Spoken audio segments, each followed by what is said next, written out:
నమస్తే. నవలా శీర్షిక స్వర్ణమయూరం. రచన గన్నవరపు నరసింహమూర్తి గారు. చదువుతున్నది రాధిక. ఇక కథలో పెడితే, హేమంతం. ఉదయం 6 గంటలైనా ఇంకా వెలుగురేఖలు విచ్చుకోలేదు. తూర్పు సింధూరం బొట్టు పెట్టుకుని ప్రపంచాన్ని మేల్కొల్పటానికి ఆయత్తమవుతున్న వేళ. ఆ సమయంలో సమతా ఎక్స్ప్రెస్ బొబ్బిలి స్టేషన్లో ఆగింది. ఏసీ భోగిలోంచి వంశీధర్ తన లగేజీతో ప్లాట్ఫామ్ మీదకు దిగాడు. అక్కడ ఆ ట్రైన్ 2 నిమిషాలే ఆగుతుంది. అందుకని త్వరగా లగేజీని దింపాడు. ఇంతలో వంశీ అంటూ వెనక నుండి పిలుపు వినబట్టంతో అటువైపు తిరిగాడు. దూరంగా అతడి చిన్నాన్న శంకరం పరుగున జనాన్ని తప్పించుకుంటూ వస్తున్నాడు. ఏసీ భోగి బాగా వెనుకనుండటంతో అతడు గాబరా పడుతూ వచ్చాడు.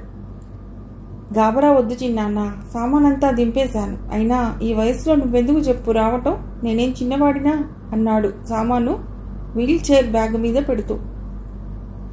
నిన్న మీ నాన్న మందుల కోసం వచ్చాను. రాత్రి 9 అయింది. ఇక ఆ వేళప్పుడు ఊరే పెడతామని స్టేషన్లోని వెయిటింగ్ హాల్లో ఉండిపోయాను అని చెబుతూనే బయట ఆటో స్టాండ్ దగ్గరికి వచ్చారు.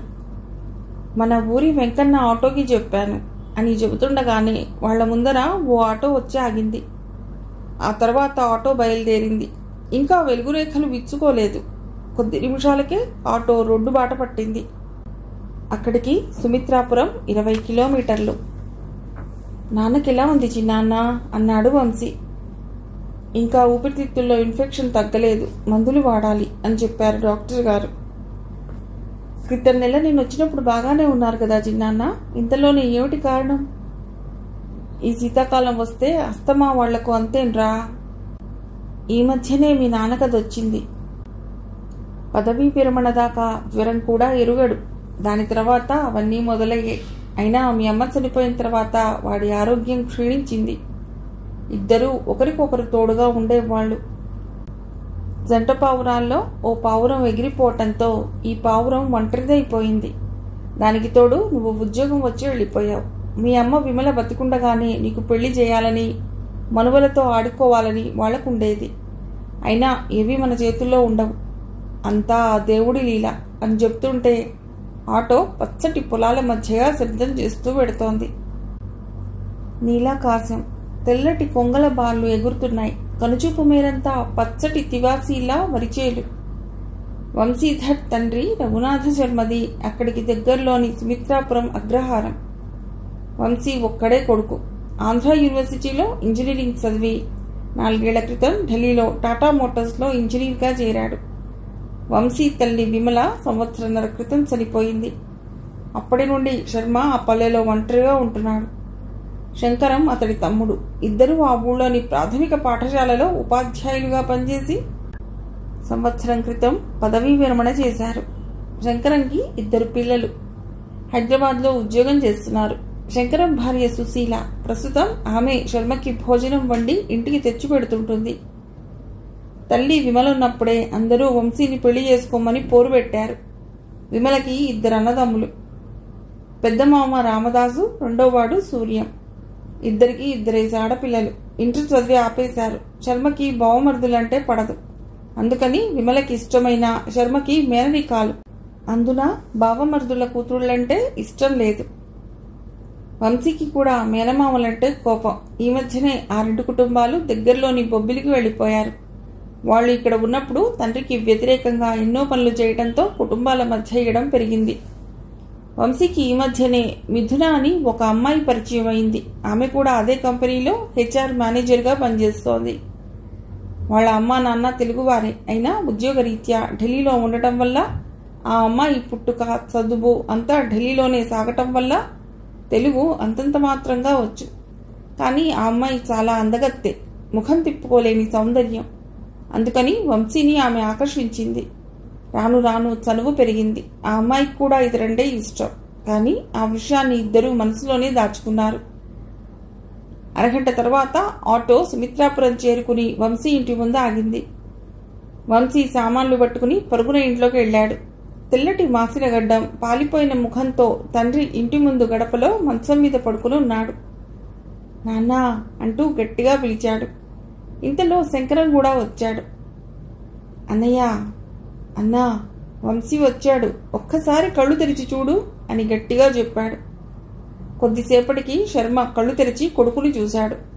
కొడుకుని చూడగానే అతడి మొహంలో ఒక వెలుగు కనిపించింది. కొడుకు చేతిని తన చేతితో పట్టుకుని బావున్నావా అని అన్నాడు. అప్పటికే అతడికి దగ్గు ముంచుకొచ్చింది, ఆయాసం పెరిగింది. వంశీ తండ్రి లేస్తుంటే పడుకోబెట్టి, లేవకు నాన్న, పడుకో, ఇక మీకేం పర్వాలేదు అన్నాడు. ఇంతలో శంకరం భార్య సుశీల కాఫీలు పట్టుకొచ్చింది. ఏరా వంశీ, బావున్నావా? మొన్నటి నుండి నువ్వు ఎప్పుడొస్తావా అని ఎదురు చూస్తున్నా అంది ఇద్దరికి కాఫీ గ్లాస్ అందిస్తూ. బావున్నాను పిన్ని, నాకు మొన్ననే చిన్నాన్న ఫోన్ చేసి చెప్పాడు, వెంటనే బయలుదేరి వచ్చేశాను అన్నాడు వంశీ. వారం రోజుల దాకా బావగారు ఆరోగ్యంగానే ఉన్నారా? హాయిగా నేనేది వండినా తిని పడుకునేవారు. అప్పుడప్పుడు ఏటికి వెళ్ళి స్నానం చేసి వచ్చేవారు కూడా.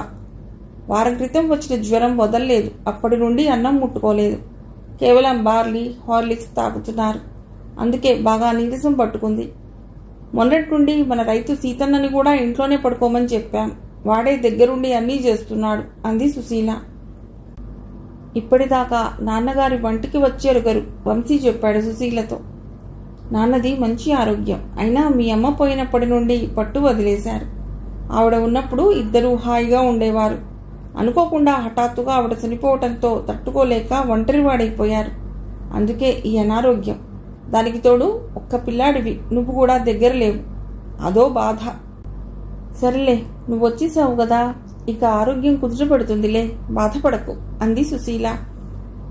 పిన్ని, నువ్వు చిన్నాన్న సేవ చేయబట్టే నాన్నగారు హాయిగా ఉన్నారు. చిన్నప్పటి నుండి మీరే మాకు అండగా ఉన్నారు అన్నాడు వంశీ. ఒరేయ్, మీ నాన్న నా అన్నయ్య, వాడేం పరాయివాడు కాదు. వీడికి చేయటం సేవేంట్రా, అది ధర్మం. పద భోంచేద్దాం అన్నాడు. చిన్నాన్న, నువ్వు పిన్ని వెళ్ళండి, నేను స్నానం చేసి వస్తాను అంటూ పెరట్లోకి వెళ్ళాడు. పెరడంతా చెట్ల ఆకులతో దుమ్ము ధూళితో నిండిపోయింది. అమ్మ ఉంటే పెరడంతా శుభ్రంగా ఉండేది. బాత్రూంలో స్నానం చేసి చిన్నాన్న ఇంటికి వెళ్ళాడు. శంకరం వీళ్ళెదురుగానే. ఒకప్పుడు ఆ పల్లె మనుషులతో కళకళలాడేది, ఇప్పుడు నిర్మానుష్యంగా కనిపిస్తోంది. వెళ్ళగానే సుశీల ఇద్దరికీ వడ్డించింది. అరటి ఆకుల్లో భోజనం అంటే అమ్మ గుర్తుకొచ్చింది వంశీకి. మామిడికాయ పప్పు, వంకాయ వేపుడు, పప్పు పులుసు, కొబ్బరికాయ పచ్చడి, చాలా రుచిగా ఉంది భోజనం. నిన్న రాత్రి కూడా భోజనం లేకపోవటంతో ఆవురావురమంటూ తిన్నాడు వంశీ. చిన్నాన్న, ఇప్పుడేం చేద్దామంటావు? ఇంతకీ నువ్వు ఎన్నాళ్ళు సెలవు పెట్టావు? శంకరం అడిగాడు. నా సెలవు గురించి మర్చిపో, ఎన్నాళ్ళైనా ఉంటాను. ముందు నాన్నకు తగ్గాలి, ఆయన పూర్తి ఆరోగ్యవంతుడు అవ్వాలి. అప్పటిదాకా నేను కదలను. అవసరం పడితే మెడికల్ లీవ్ పెడతాను అన్నాడు వంశీ. మంచి మాట చెప్పావురా. మొన్ననే మీ నాన్నని ఎప్పుడూ చూసే డాక్టర్ని పిలిపించి చూపించాను. అతడంటే మీ నాన్నకి అమ్మకి బాగా గురి. అతడు పరీక్షించి పెద్దగా సమస్యలేవి లేవు, ఆ ఇన్ఫెక్షన్కి మందులు వాడితే సరి అని చెప్పాడు. వారానికి సరిపడా మందులు ఇచ్చాడు. కావలిస్తే రేపోసారి రమ్మని ఫోన్ చేస్తాను, నీ అనుమానాలు కూడా తీరుతాయి అన్నాడు చేతులు కడుక్కునేందుకు లేస్తూ. వంశీ చేతులు కడుక్కుంటూ, పిన్ని, భోజనం అమృతం. చాలా రోజుల తర్వాత కమ్మటి నీ చేతి భోజనం తిన్నాను. అమ్మ గుర్తుకొచ్చింది. మీలాంటి వాళ్ళు ఉంటే ఇళ్ళు కళకళలాడతాయి అన్నాడు. మాతరం ఇక వృద్ధాప్యంలోకి ప్రవేశించింది. ఇంకెన్నాళ్ళురా, నువ్వు పెళ్లి చేసుకోకూడదట్రా. హాయిగా ఉద్యోగం కూడా వచ్చేసింది. మీ నాన్న ఎప్పుడూ నీ పెళ్లి గురించే చెప్తూ ఉంటారు.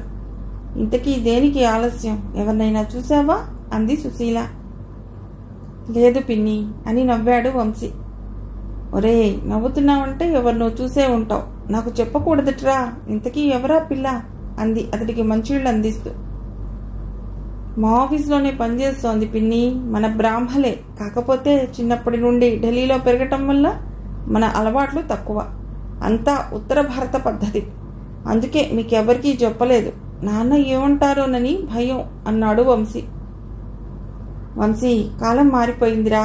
ఎప్పుడో మా కాలం నాడు అవన్నీ. ఇప్పుడు కొత్త తరం. బాగా చదువుకున్న వాళ్ళు మీరంతా. ఆ పిల్ల ఫోటో ఉంటే చూపించు. నీ అంత బుద్ధిమంతుడికే నచ్చిందంటే ఆ పిల్ల చాలా అందగత్తే, తెలివైనదై ఉంటుంది. ఆ పిల్లని ఓసారి తీసురా, నేను మీ పెళ్లి చేసేస్తాను అంది నవ్వుతూ సుశీల. తప్పకుండా పిన్ని, నాతో వస్తానంది మిథున. నేనే ఈ సమయంలో ఎందుకని వద్దన్నాను. నాన్నకి కుదుట పడితే పిలుస్తాను అన్నాడు వంశీ. ఒరేయ్, ఈ పని మీ అమ్మ బతికుండగా చేసి ఉంటే ఎంతో సంతోషించేది. నా కోడలు వస్తే బాధ్యతలన్నీ దానికి అప్పచెప్పి మనువలతో ఆడుకుంటాను అని ఎప్పుడూ చెప్తుండేది. కానీ ఆ కోరిక తీరకుండానే వెళ్ళిపోయింది మహాతల్లి అంది గంట చెమర్చిన నీళ్లను తుడుచుకుంటూ. వంశీకి ఆమె మాటలు గుండెను తాకాయి. చాలాసేపు మౌనంగా ఉండిపోయాడు. మర్నాడు డాక్టర్ సుబ్బారావు గారు ఉదయం 10 గంటలకు తన కారులో వచ్చి శర్మకి పరీక్ష చేశాడు. తను తెచ్చిన మందులిచ్చి 2 ఇంజెక్షన్లు ఇచ్చాడు. వంశీ, నాన్నగారికి ఇన్ఫెక్షన్ బాగా తగ్గింది, వారం రోజుల్లో మామూలు అవుతారు, ఈ మందులు వాడండి, గాబరా పడనక్కర్లేదు అని చెప్పి ఫీజు తీసుకుని వెళ్ళిపోయాడు. వారం రోజుల్లో శర్మ బాగా కోలుకున్నాడు. డాక్టర్ చెప్పినట్లు అతడి ఆరోగ్యం దినదిన ప్రవర్ధమానమవుతూ స్వస్థత చేకూరింది. ఇప్పుడు కూర్చుని తన పనులు చేసుకోగలుగుతున్నాడు. రైతు సీతన్న అతడికి సాయం చేస్తున్నాడు. సుశీల వేళకు భోజనం టిఫిన్ తెస్తోంది. ఈ వారం రోజుల్లో వంశీ పొలం పనులు చక్కబెట్టాడు. 20 ఎకరాల పల్లం పొలానికి నీటి సమస్య వల్ల ఒక పంటే వరి పండుతుంది. రైతులు 2 బోర్లు తవ్విస్తే నీటి సమస్య తీరి 2 పంటలు పండుతాయని చెప్పారు. ఒక ట్రాక్టర్ అవసరమని చెప్పడంతో దాన్ని కొనాలని నిర్ణయించుకున్నాడు. ఇహ ఏటవతల తండ్రి కొన్న 15 ఎకరాల మెట్ట పొలం ఉంది. అందులో 5 ఎకరాల్లో మామిడి, కొబ్బరి తోటలు వేయటానికి 10 లక్షలు ఖర్చు అవుతుందని రైతులు చెప్పారు. మిగతా 10 ఎకరాల్లో ఒక రీరోలింగ్ మిల్, ఆయిల్ మిల్లుని పెట్టాలని నిర్ణయానికి వచ్చాడు. అవి 2 ఇక్కడ పెడితే ఇహ ఢిల్లీ ఉద్యోగాన్ని మానివేయవచ్చు. తండ్రి దగ్గరే ఉండి అతడికి సేవ కూడా చేయవచ్చు. 2 సంవత్సరాల్లో అతడు 30 లక్షలకు పైగా సంపాదించాడు. మర్నాడు బ్యాంకు వెళ్లి ఆ 2 మిల్లుల గురించి చర్చించాడు. ప్లాన్స్, ఎస్టిమేట్స్తో అప్లై చేస్తే ₹1 కోటి దాకా లోన్ ఇస్తామని చెప్పాడు మేనేజర్. ఆ రాత్రి శంకరానికి తను పెట్టబోయే మిల్లుల గురించి చెప్పాడు. అతడు చాలా ఆనందించాడు. మంచి పని చేస్తున్నావురా వంశీ, అలా చేస్తే నువ్వు చదువుకున్న ఇంజనీరింగ్కు సార్థకత వస్తుంది. ఊళ్ళోని యువకులకు, కూలీలకు ఉపాధి దొరుకుతుంది. తర్వాత నువ్వు మీ నాన్న దగ్గరే ఉండవచ్చు. అది ముఖ్యం. ఒకరి కింద పనిచేసే అవసరం ఉండదు అన్నాడు. ఇక ఆ పని మీదే ఉంటాను చిన్నాన్న. ఈ ఊరు హాయిగా ప్రశాంతంగా ఉంది. ఇక్కడే ఉండిపోయి మన ఊరిని అభివృద్ధి చేస్తాను. పరిగెత్తి పాలు తాగే కన్నా నిలబడి నీళ్లు తాగటం మేలన్నట్లు ఎక్కడికో వెళ్ళి ఆ ₹1,00,000 సంపాదించే కన్నా ఇక్కడే కష్టపడితే 10 మందికి పని కల్పించవచ్చు అన్నాడు వంశీ. ఇవన్నీ సరేరా, ముందు నీ పెళ్లి గురించి ఆలోచించు. ప్రస్తుతం ఈ ఇంటికి కోడలి అవసరం చాలా ఉంది. ఈ రోజుల్లో మేం మీకు సంబంధాలు చూడలేము. మీ పిన్నితో ఎవరో పిల్ల ఉన్నదన్నావట. ఆ అమ్మాయి నచ్చితే చెప్పు, నేను పిన్ని వాళ్లతో మాట్లాడతాం. ఈ జూన్లో ముహూర్తాలున్నాయి, ఇక ఆలస్యం చేయకు అన్నాడు శంకర. అలాగే చిన్నాన్న, మిథున అని ఒక అమ్మాయి ఉంది. ఆ అమ్మాయి నాకు నచ్చింది, కానీ వివాహం గురించి ప్రస్తావించలేదు. ఆమె కూడా నాతో రావాల్సిందే, కానీ కొన్ని రోజుల తర్వాత రమ్మనమని చెప్పాను. ఎల్లుండి శుక్రవారం నాడు సమతాకి వస్తోంది. అప్పుడు ఆ అమ్మాయిని చూసి నచ్చితే మాట్లాడండి అని చెప్పి ఇంటికి వచ్చేశాడు. ఆ సాయంత్రం తండ్రి గదిని సర్దటం మొదలెట్టాడు. తన తాతకి చెందిన 2 పెట్టెలు, అతడి పుస్తకాలు ఉన్నాయి. గోడల మీద తాతగారు, మా అమ్మల బ్లాక్ అండ్ వైట్ ఫోటోలు, తన తండ్రి స్కూల్లో తీయించుకున్న గ్రూప్ ఫోటో, డిగ్రీ కోసం తీసుకున్న పెద్ద ఫోటో, అమ్మా నాన్నల పెళ్లి ఫోటో. వీటినన్నిటినీ చూస్తుంటే కంట నీరు దొర్లింది. ఇక పుస్తకాల బీరువా, బోలెడు పుస్తకాలు, భారత, భాగవత, రామాయణాలు, వాటికి తండ్రి చేతి వ్రాతతో వ్రాసిన అభిభాషణలు. గీతా మకరందం నిండా తండ్రి చదివినట్లు చాలా చోట్ల పెన్నుతో అండర్లైన్లు చేసి ఉన్నాయి. ఇంకో పక్క ఎప్పటివో తాళపత్ర గ్రంథాలు. వాటిని చూస్తుంటే కళ్ళు చెదిరిపోతున్నాయి. ఎంత కష్టపడి రాసేవారో వాటిని. కొన్ని 100 సంవత్సరాల కాలం నాటివి. వాటిని తండ్రి చదివేవాడని వాటిని తాడుతో కట్టిన విధానం వల్ల తెలుస్తోంది. ఇంకో అరలో 1000 పడగలు, రాజశేఖర చరిత్ర. తండ్రికి సాహిత్యం అంటే ఎంత ఇష్టమో అర్థమైంది. కింది అరలో తండ్రి డబ్బు ఖర్చుల వివరాలు రాసిన పుస్తకాలు, అతడు అప్పు ఇచ్చిన వారు రాసిన ప్రామిసరీ నోట్లు, ఇలా చాలా ఉన్నాయి. తండ్రి చేతివ్రాత అంటే వంశీకి చాలా ఇష్టం. అక్షరాలు నిలువుగా, గుండ్రంగా, ఒద్దిగ్గా, గీతల్ని బాణాలా చూడటానికి బాగుంటాయి. అదీ కాక వరుసలన్నీ చాలా తిన్నగా, చిన్న వంకర కూడా లేకుండా ఉండేవి. అలా ఆ పుస్తకాలను చూస్తుంటే అతడికి బాల్యం గుర్తుకు రాసాగింది. అలా వాటిని చూస్తున్న సమయంలో ఆ పుస్తకాల మధ్య ఒక పోస్టల్ ఇన్లాండ్ కవర్ కనిపించింది. చాలా సంవత్సరాల కిందటిది కాబోలు. బాగా పాతబడిపోయి అక్షరాలు మసగ్గా కనిపిస్తున్నాయి. తేదీని చూశాడు. 35 సంవత్సరాల కిందటిది. అంటే తనప్పటికీ పుట్టలేదు. శర్మకు అన్న సంబోధన వాక్యం చదవగానే అతనికెందుకో అది ఓ స్త్రీమూర్తి రాసిన ఉత్తరంలా, అది కూడా తన తండ్రికి రాసిన దానిలా అనిపించి చదవటానికి ఇబ్బంది పడ్డాడు. ఇతరుల ఉత్తరాలు, పుస్తకాలు ఎప్పుడూ చదవకూడదని స్కూల్ మాస్టర్ గారు అతడికి చెప్పిన మాటలు గుర్తుకు వచ్చి చదవాలా వద్దా అన్న సంశయంలో పడ్డాడు. అయినా తండ్రి వృద్ధుడైపోయాడు. అవన్నీ గతం. ఇప్పుడు చదివితే తప్పు లేదనిపించింది శర్మకు. నాన్నగారికి మధ్యన ఒంట్లో బాగోలేదు. ఎన్ని మందులు వాడినా తగ్గలేదు. ఇంతలో మద్రాసు కూచిపూడి కేంద్రం వారు అక్కడ ఓ లెక్చరర్ పోస్టు ఖాళీగా ఉందని చెప్పడంతో అక్కడికి వెళ్లాలని ఆలోచిస్తున్నాను. కానీ 2 రోజుల క్రితం నాన్నగారు మమ్మల్ని విడిచి వెళ్ళిపోయారు. ప్రస్తుతం నేను కొన్ని సమస్యల్లో చిక్కుకున్నాను. దయచేసి నా కోసం చూడకుండా నువ్వు వివాహం చేసుకోవాలను. నిరాశామయంగా సాగుతున్న నా జీవితంలోకి తొలకరిలా ప్రవేశించావు. నా కష్టాల్లో కొండంత అండగా నిలిచావు. నాకు జీవితం మీద ఎన్నో ఆశలు కల్పించావు. కానీ అవన్నీ కల్లలయ్యాయి. ఈ పరిస్థితుల్లో నన్ను కలవాలనే ప్రయత్నం చేయొద్దు. అది నాకు మరింత దుఃఖాన్ని మిగులుస్తుంది. మళ్ళీ పరిస్థితులు బాగుంటే నేనే ఉత్తరం రాస్తాను. హేమంత సంధ్య అని అందులో రాసి ఉంది. ఆ ఉత్తరం చదివిన వంశీకి మొహం నిండా చెమటలు పట్టాయి. ఎవరి హేమంత సంధ్య? తన తండ్రికి ఆమెకు ఏమిటి సంబంధం? ఆ ఉత్తరాన్ని తండ్రి ఎందుకు అంత భద్రంగా దాచుకున్నాడు? ఆ ఉత్తరం పక్కనే బ్లాక్ అండ్ వైట్లో ఓ అద్భుత సౌందర్య రాశి ఫోటో. దాని వెనకాల శర్మకు సంధ్య అని రాసి ఉంది. ఇంత అందమైన స్త్రీమూర్తిని ఇప్పటిదాకా అతడు చూసి ఎరగడు. బహుశా ఆమె హేమంత సంధ్య కాబోలు. వంశీ చాలాసేపు ఆలోచిస్తూ ఆ గదిలోనే ఉండిపోయాడు. ఆ తర్వాత తండ్రి డైరీ కనిపించింది. మంచి ముత్యాల్లాంటి స్వదస్తూరితో తండ్రి తేదీలతో సహా రాసిన డైరీ. అంతా తన గురించే రాసుకున్నాడు. కానీ దాన్ని తెరవకుండా ఆ పవిత్రమైన డైరీని, ఆ పవిత్ర స్త్రీమూర్తి ఫోటోని అందులో పెట్టి బీర్వాలో పెట్టి కిందకొచ్చేశాడు. ప్రత్యూషపు వేళ. వంశీ నిద్రలేచి ఇంటివైపు వెళ్ళటానికి ఆయత్తం అవుతున్నాడు. అప్పటికే తండ్రి నిద్రలేచి సన్నగా మూలుగుతూ ఏడుస్తున్నాడు. తండ్రి బుగ్గల మీద అశ్రుధారలు చూసి ఒక్కసారిగా వంశీ చలించిపోయాడు. నాన్నా, ఏమైంది? ఒంట్లో బాగుందా? కింద పడిపోయిన దుప్పటిని సరిచేస్తూ అడిగాడు. ఒక్కసారిగా కొడుకొచ్చి ఆ సమయంలో అలా అడగగానే శర్మ తత్తరబాటుకి లోనై, ఏం లేదు, అయినా నువ్వెందుకు అప్పుడే లేచిపోయావు? రాత్రంతా నీకు నిద్ర లేదు అన్నాడు కంటి నీటిని తుడుచుకుంటూ. నిద్రపోయాలే. ఎందుకు కళ్ళనీళ్ళు వస్తున్నాయి? బాధగా ఉందా? ఏమిటి నీ సమస్య? చెబితే కదా తెలుస్తుంది అన్నాడు వంశీ. ఏమీ లేదురా, ఈ వయసులో మీ అందరినీ బాధ పెడుతున్నందుకు బాధగా ఉంది, అందుకే అన్నాడు. బాధేం లేదు. మీరు అలా బాధపడుతుంటే ఆరోగ్యం కుదుటపడదు. మీరు ప్రశాంతంగా ఉంటేనే మందులు బాగా పనిచేస్తాయి. మేం బాగానే ఉన్నాము. ఇంకేమిటి మీ సమస్య? దేని గురించైనా ఎక్కువ ఆలోచించకండి అని చెప్పి ఇంటి బయటకు వచ్చేశాడు. ప్రత్యూషపు సమయం కాబట్టి బయట వాతావరణం నిశ్శబ్దంగా ఉంది. దూరంగా ఏటివైపు నుండి కోకిల కలకూజితం మధురంగా వినిపిస్తోంది.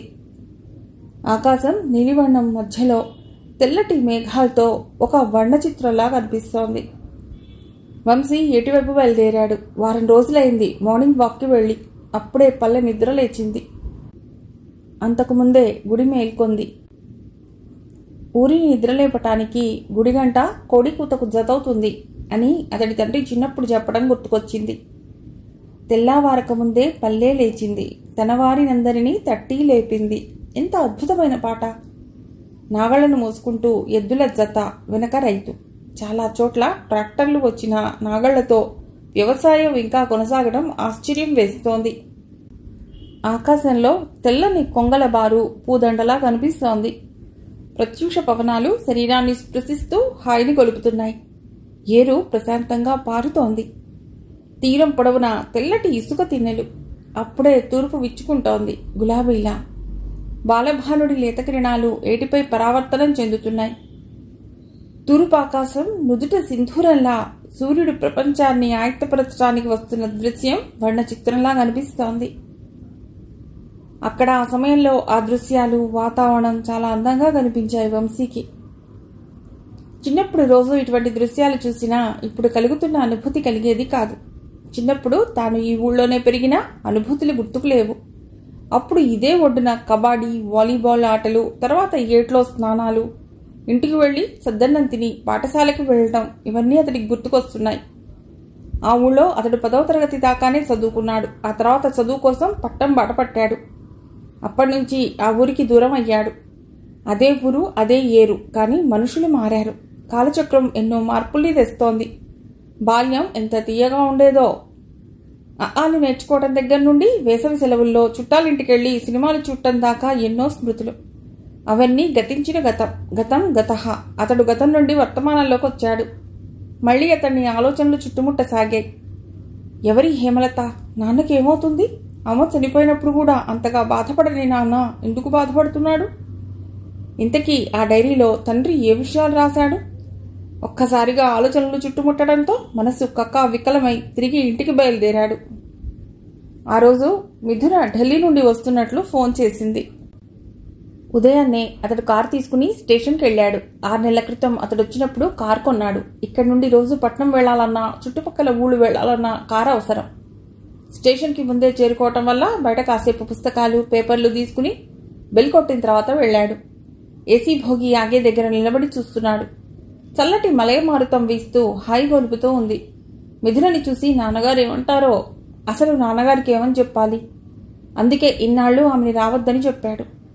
మిథున తండ్రి ఐఓసీఎల్లో జనరల్ మేనేజర్గా పనిచేస్తున్నాడు. అతడిది ఉత్తరాంధ్ర ప్రాంతమే. ఇంతలో 2వ బెల్లు కొట్టారు. మరికొద్దిసేపటికే రైలు ప్లాట్ఫామ్ మీద ఆగింది. మిథున భోగిలోంచి దిగింది. ఆకుపచ్చటి పంజాబీ డ్రెస్లో అందంగా మెరిసిపోతోంది. ఆమె చేతిలో బ్యాగ్ అందుకుంటూ వెల్కమ్ మా ఊరికి అన్నాడు. ఎన్నో రోజుల నుండి నాన్నగారితో మా తాతగారు ఊరు వెళదామని చెప్తున్నా ఒక్కసారైనా తీసుకెళ్లలేదు. నాకు మన పల్లెలంటే సరదా.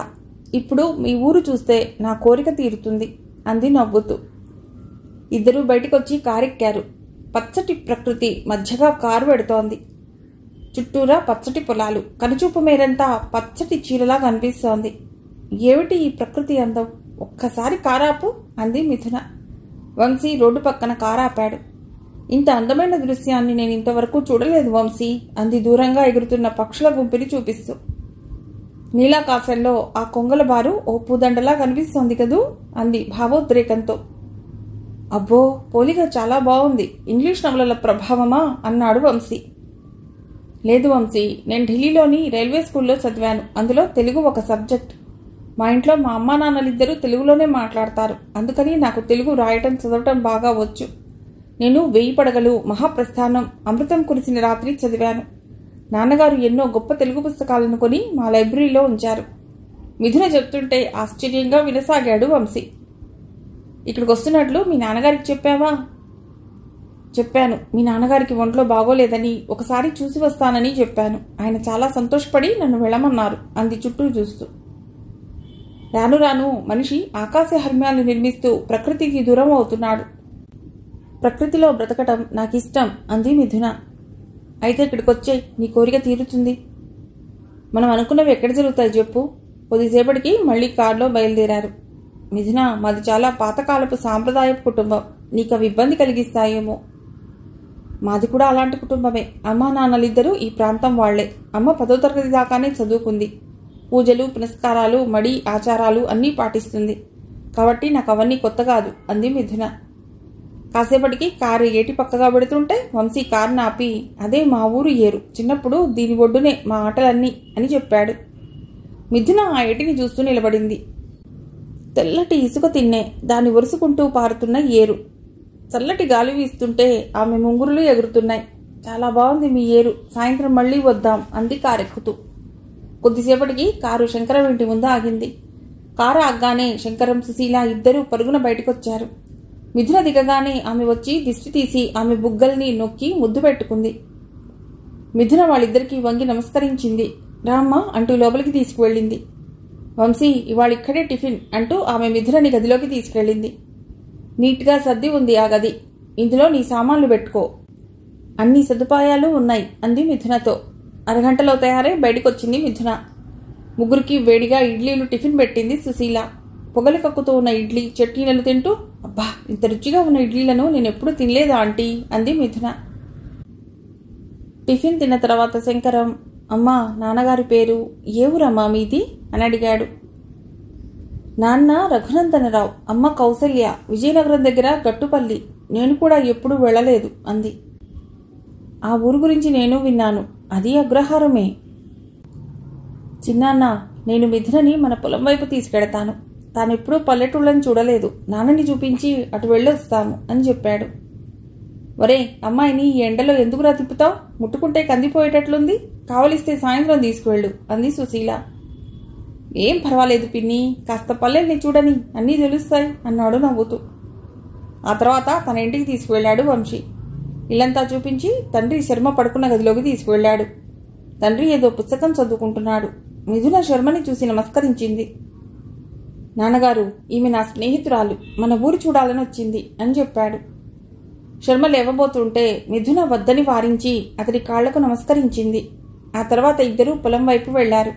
కొద్దిసేపటికి వాళ్ళు పొలంలోకి ప్రవేశించారు. కనుచూపు మేర పచ్చటి వరిచేను, దూరంగా నీలాకాశం, ఆకుపచ్చటి పంట వలతి కలిసే చోట ఒక అద్భుతమైన చిత్రంలా కనిపిస్తున్న దృశ్యం. వంశీ, ఈ వాతావరణం చాలా చాలా బాగుంది. ఇంత పచ్చటి ప్రకృతిని నేనెప్పుడూ చూడలేదు. ముఖ్యంగా ఈ పొలాలను చూస్తుంటే శ్రీశ్రీ మహాప్రస్థానంలోని ఒక గేయం గుర్తుకొస్తోంది. పొలాలనన్నీ హలాల దున్ని. చాలా బాగుంటుంది ఆ గేయం. మిథున, నేను ఇక్కడికి తీసుకురావడానికి కారణం ఉంది. నేను త్వరలో ఢిల్లీలో ఉద్యోగం మానేయాలని అనుకుంటున్నాను. ఇక్కడ చిన్న పరిశ్రమలను ప్రారంభించి వ్యవసాయాన్ని కొనసాగిద్దాం అనుకుంటున్నాను. నాతో జీవితాన్ని పంచుకోవాలనుకుంటున్నావు, అందుకే నేను ఇక్కడికి రమ్మన్నాను. ఇందువల్ల నీకు నా పరిస్థితులు తెలుస్తాయి. నువ్వు నాతో కలిసి జీవితాంతం ఈ పల్లెలో ఉండగలవా? ఆలోచించుకో. అదీకాక మా ఇంటికి ఆడదక్షత లేదు. నువ్వే అన్నీ చూసుకోవాలి. దీనికి తోడు నాన్నగారు. అవన్నీ ఆలోచించుకొని నిర్ణయం తీసుకో. తొందరేం లేదు. నీకు కావలసినంత సమయం తీసుకో. నేనెన్నాళ్ళైనా వేచి ఉంటాను అన్నాడు. ఆ తర్వాత వాళ్ళు చెరువు గట్టు దగ్గరకు వెళ్లి చెరువును చూశారు. మిథునకి ఆ చెరువు ఒక సముద్రంలా కనిపించసాగింది.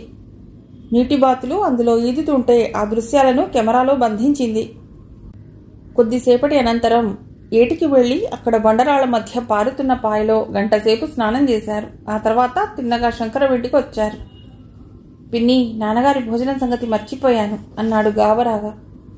గాబరావడకు, నేను గంట క్రితమే వెళ్లి పెట్టేసి వచ్చాను. మీ గురించే చూస్తున్నాం అన్నది. ఆ తర్వాత వాళ్ళ ముగ్గురికి వడ్డించింది. మిథున, నీ పేరు చాలా బాగుందమ్మా. ఎలా ఉంది ఈ ఊరు? నీకు నచ్చిందా? 40 ఏళ్ల నుండి ఇక్కడే ఉన్నాను. నా 16వ ఏట పెళ్ళయింది. అప్పుడు అగ్రహారం కళకళలాడుతూ ఉండేది అంది అన్నం వడ్డిస్తూ. అరటి ఆకు నిండా ఘుమఘుమ రుచులతో వంటలు, మామిడికాయ పప్పు, వంకాయ వేపుడు, టమాటో పచ్చడి, ముక్కల పులుసు, ఆవకాయ. ఆంటీ, ఇన్ని పదార్థాలే? నేను తినలేను అంది మిథున ఆ అరటి ఆకు వైపు చూస్తూ. నీకు కావలసినవి తినమ్మాయి. హాయిగా కబుర్లు చెప్పుకుంటూ తింటే అన్నీ తినొచ్చు. మీ ఇద్దరిది తినే వయస్సు. కూర్చో అన్నాడు శంకరం. ఆ తర్వాత ముగ్గురు కబుర్లు చెప్పుకుంటూ గంటసేపు తిన్నారు. మిథునకు ఆ దంపతుల ఆప్యాయత నచ్చింది. భోజనం తర్వాత మిథున సుశీలకు దగ్గరుండి వడ్డించింది. ఆ మర్నాడు మిథునని వంశీ బొబ్బిలి తీసుకువెళ్లి సమతా ఎక్స్ప్రెస్ ఎక్కించొచ్చాడు. వెళ్లే ముందర సుశీల ఆమెకు మంచి డ్రెస్, పసుపు కుంకుమ ఇచ్చి ఆశీర్వదించింది. ఒరేయ్, పిల్ల కుందనపు బొమ్మలా ఉంది. చిదిమి దీపం పెట్టుకోవచ్చు.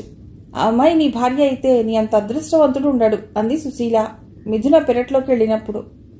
ఆ మర్నాడు వంశీ పొలం నుండి ఇంటికొచ్చేసరికి ఆలస్యం అయింది. తండ్రికి పిన్ని వచ్చి భోజనం పెట్టి వెళ్ళిపోయింది. అతడు రాత్రి 9 గంటలకి భోజనం చేసి డాబా మీదకు వెళ్లి వెన్నెలని ఆస్వాదిస్తూ పడుకున్నాడు. ఇంతలో మిథున నుండి ఫోన్. చేరిపోయాను వంశీ, డాడీ స్టేషన్కి వచ్చారు అని చెప్పింది. Good news. నేను నీ ఫోన్ గురించే ఎదురు చూస్తున్నాను. ఎలా ఉంది మా ఊరు అన్నాడు నవ్వుతూ. చాలా బాగుంది వంశీ. ఇప్పటిదాకా అమ్మతో మీ ఊరు గురించే కబుర్లు. నిజంగా మీ పిన్ని చిన్నాన్నల ఆతిథ్యం మర్చిపోలేను. మళ్ళీ మీ ఊరు రావాలని ఉంది అంది. శాశ్వతంగా ఉండటానికి వచ్చేయి అన్నాడు నవ్వుతూ. ఆమె కొద్దిసేపు మౌనం దాల్చి, నాన్నగారితో చెప్తాను, కొంత సమయం కావాలి అంది. తప్పకుండా, గుడ్ నైట్ అంటూ ఫోన్ పెట్టేశాడు. ఆ రాత్రికి ఎందుకో అతడికి నిద్ర పట్టలేదు. కళ్ళు మూసుకుంటే హేమంత సంధ్య రాసిన ఉత్తరం కళ్ల ముందు కదలాడుతోంది.